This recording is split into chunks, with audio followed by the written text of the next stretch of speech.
ದಲಿತರಿಗಿಲ್ಲವೇ ರಕ್ಷಣೆ, ಎಲ್ಲಿಯ ತನಕ ಈ ಅಸ್ಪೃಶ್ಯತೆ?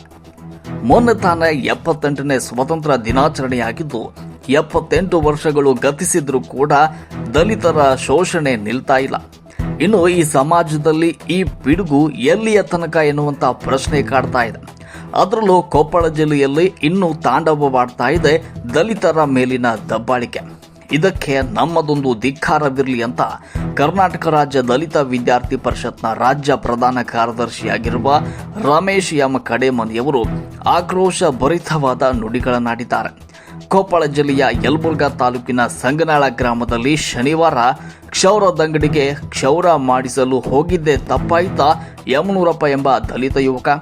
ಕ್ಷೌರದಂಗಡಿಗೆ ಮಾಲೀಕ ಅಂದಪ್ಪ ಎನ್ನುವವನು ಸಮಜಾಯಿಸಿ ಉತ್ತರ ನೀಡಿದ್ರೆ ಆಗ್ತಾ ಇರಲಿಲ್ವೇ?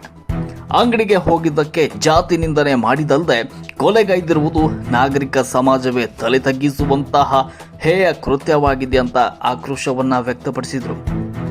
ಮಂಗಳವಾರದಂದು ಸಂಗನಾಳ ಗ್ರಾಮಕ್ಕೆ ಭೇಟಿ ನೀಡಿ ದೌರ್ಜನ್ಯಕ್ಕೆ ಒಳಗಾದ ಕುಟುಂಬಕ್ಕೆ ಸಾಂತ್ವನ ಹೇಳಿ ಮಾತನಾಡಿದ ಅವರು ಕೊಲೆಗಡುಕನಿಗೆ ಗಲ್ಲು ಶಿಕ್ಷೆಯಾಗಬೇಕು ಅಂತ ಆಗ್ರಹಿಸಿದರು.